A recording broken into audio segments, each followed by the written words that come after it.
ওয়ালাইকুম আসসালাম, আসসালামু আলাইকুম। আপনার নাম? নজরুল ইসলাম। আপনি কোথায় থাকেন? আমি ফেনী জেলার ছাগলনাইয়া উপজেলার দক্ষিণ সতেরো গ্রামে বসবাস করি। আচ্ছা, ওকে। বন্যার সময় আপনি কোথায় ছিলেন? বন্যার সময় আমরা যে আশ্রয় কেন্দ্রে চলে এসেছি।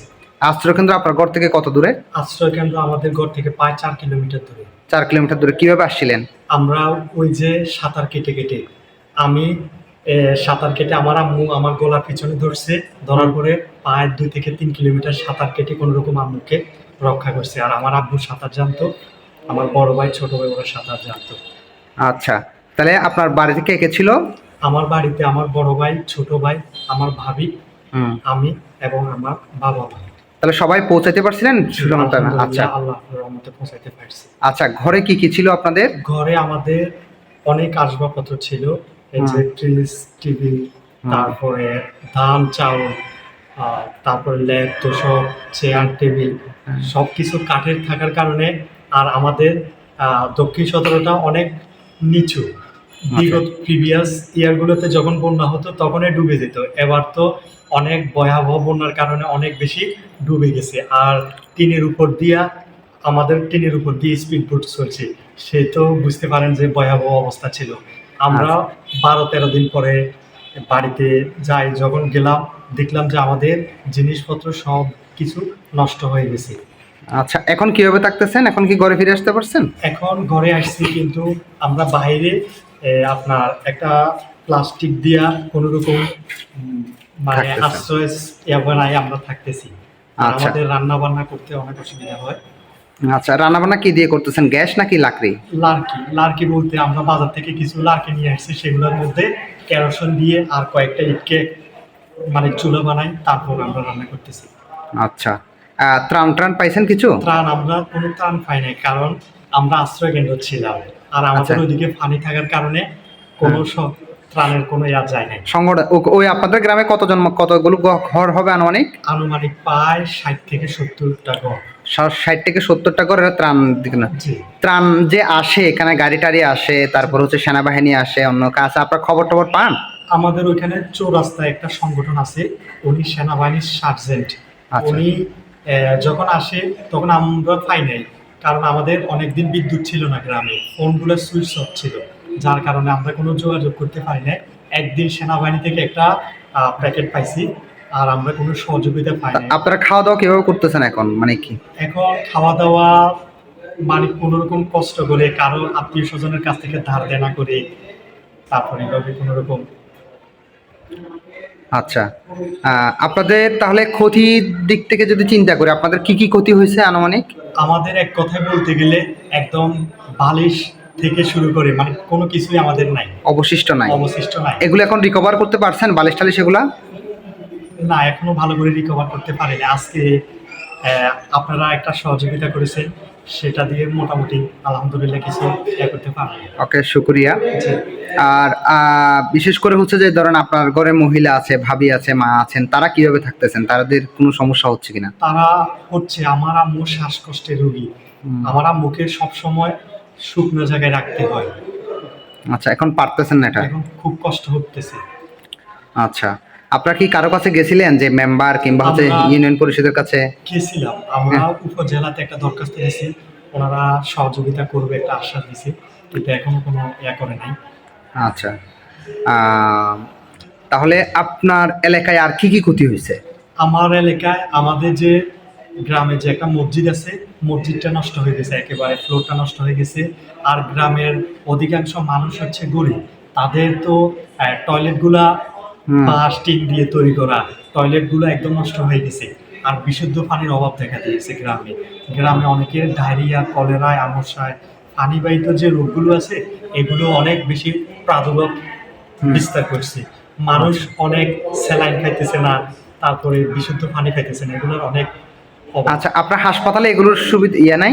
হাসপাতালে হাসপাতালে আছে কিন্তু গ্রামের বৃদ্ধ মানুষেরা ৪ থেকে ৫ কিলোমিটার পায়ে হেঁটে এসে তাদের এগুলো সরবরাহ করা কঠিন। আচ্ছা। তাহলে এখানে ত্রাণের গাড়িও আসতেছে না বা ত্রাণও এভাবে পৌঁছাচ্ছে না। না, তাহলে আপনাদের এখন সরকারের কাছে কিংবা হচ্ছে যে যারা সহায়তা করতেছে তাদের কাছে কি প্রত্যাশা আছে? সরকারের কাছে আমার প্রত্যাশা হচ্ছে যে আমাদের গ্রামের এটা মাটির রাস্তা, রাস্তাটা একদম নষ্ট হয়ে গেছে। একটা ত্রাণের যে গাড়ি আসবে, ওই যে একটা পোল আছে, পোলটাও হয়ে গেছে, যার কারণে গাড়িও ঢুকতে পারতেছে না। আর সরকারের কাছে প্রত্যাশা, গ্রামের অধিকাংশ টিউবওয়েলগুলোর মধ্যে এখন নষ্ট হয়ে গেছে অনেকদিন। পানিতে যে ফলি মাটি আছে, ফলি মাটিগুলা ওই কলের ভিতর দিয়ে ঢুকে গেছে, যার কারণে একটা স্তর পড়ে গেছে, এখন পানিগুলা আসতেছে না। আচ্ছা, তাহলে এখন পানি কিভাবে খাচ্ছেন? পানি আমরা অনেক দূর থেকে সাইকেল আছে, সাইকেলের পিছন দিয়া কয়েকটা ড্রাম করে ফুরে নিয়ে পানি খাইতেছি। আচ্ছা, ওকে। তো আপনাদের যদি আরো সহায়তা লাগে তাহলে কোন কোন জায়গাগুলোকে মানুষের প্রায়োরিটি করা দরকার, মানে বেশি জোর দেওয়া দরকার? আর যদি আমাদের সহযোগিতা লাগে, বিশেষ করে গ্রামের প্রত্যেকটা মানুষের বাসস্থান।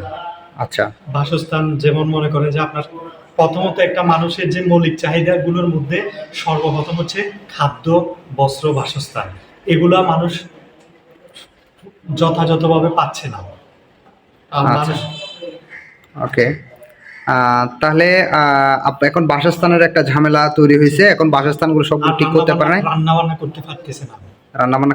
এটা কি লাকড়ির অভাব নাকি হচ্ছে যে লার্কি আছে, কিন্তু লার্কিগুলো তো আপনার নষ্ট হয়ে গেছে, জ্বলে না? জ্বলে না। যে জায়গায় পানি টিনের উপর দিয়ে আপনার স্পিড বোট চলছে, সেই জায়গায় লার্কিগুলা আরো মনে হয় যে 1 থেকে 1.5 মাস এগুলো ঠিক হবে না। আর অনেকে কেরোসিন কিনে নিয়ে আসি, এগুলোর মধ্যে দিয়ে কোনো রকম করতেছে। আচ্ছা, তারপর হচ্ছে যে আরেকটা সমস্যা হচ্ছে আমাদের এলাকায় বিদ্যুতের খুঁটিগুলো উল্টে গেছে, আচ্ছা। এগুলা ঠিক করতেছে না। আচ্ছা, এরপরে হচ্ছে যে বিশেষ করে আপনারা ওয়াশরুম কিংবা বাথরুম এগুলো কিভাবে ইউজ করতেছেন? বাথরুম বলতে আমরা কোনো রকম প্লাস্টিক দিয়ে কোনো রকম ভাবে জরুরত যে প্রয়োজনগুলো সারাইতেছি। আচ্ছা, ওকে। আর আপনার একুয়াটে আমাদের এলাকায় বিশেষ করে অ্যালার্জি জনিত রোগগুলো বেশি অনেক হয়ে গেছে। আচ্ছা। গ্রামে অনেক মানুষের গরু, ছাগল, হাঁস, মুরগিগুলো মারা গেছে, যার কারণে এখন যে পুকুরগুলো আছে এগুলোতে গোসল করলে আমার দেখছেন যখন গোসল করি মানে অনেক ছত্রাকজনিত যে রোগগুলা হয়ে যাচ্ছে। আচ্ছা, তাহলে এগুলোকে ডিসইনফেকশন করা দরকার আর কি। জি, এখন ডিসইনফেকশন করার জন্য কেউ আসে নাই, কেউ আসে না, এখানে সহায়তাও দিচ্ছে না। দিচ্ছে। ওকে। আর আমাদের গ্রামে অনেক মানুষ কৃষিকাজের উপর নির্ভরশীল। গ্রামের কিছুদিন আগে তারা চাষাবাদ করছিল, সবগুলা জমি নষ্ট হয়ে গেছে সবাই। আচ্ছা, সব জমি নষ্ট হয়ে সব গেছে, জমির ফসল নষ্ট হয়ে গেছে। নষ্ট হয়ে গেছে। আচ্ছা, আপনারা চারা এখন হচ্ছে চারা নাই, রোপণ করতে পারতেছেন না, করতে পারতেছি না। তাহলে আপনারা কি চান চারাগুলো কিভাবে করতে পারেন? চারাগুলা যদি আমাদেরকে যে জ্বালা বলে আমাদের যে আঞ্চলিক ভাষায়, ওগুলো যদি দেওয়া হইতো। আর গ্রামে অনেকের পোল্ট্রি ফার্ম ছিল, হ্যাঁ। ওগুলো মারা গেছে। আচ্ছা, ওকে, শুকরিয়া আপনাকে। জি। আপনি অনেক সুন্দর করে কথা বলেছেন। যে আলহামদুলিল্লাহ, আপনাদেরকেও শুকরিয়া আমাদেরকে পাশে আসার জন্য, থাকার জন্য। আর Okay. বিশেষ আপনি কি করেন এটা একটু লাস্টে একটু বলে দেন। আমি পড়াশোনা মাস্টার্স কমপ্লিট করছি, চাকরির জন্য চেষ্টা করতেছি। ওকে, আপু। আমি গতবারও প্রাইমারি স্কুলের ভাইভা পরীক্ষা দিয়েছি, কিন্তু আনফরচুনেটলি হয়নি। বর্তমানে আমি প্রাইভেট টিউশন করি, এগুলো করে আমার ওকে, আপনার জন্য অনেক শুভকামনা, আপনার দ্রুত একটা চাকরি হয়ে যাক ধন্যবাদ। ইনশাআল্লাহ। ওকে, ইনশাআল্লাহ। ওকে, আসসালামু আলাইকুম। ওয়ালাইকুম আসসালাম।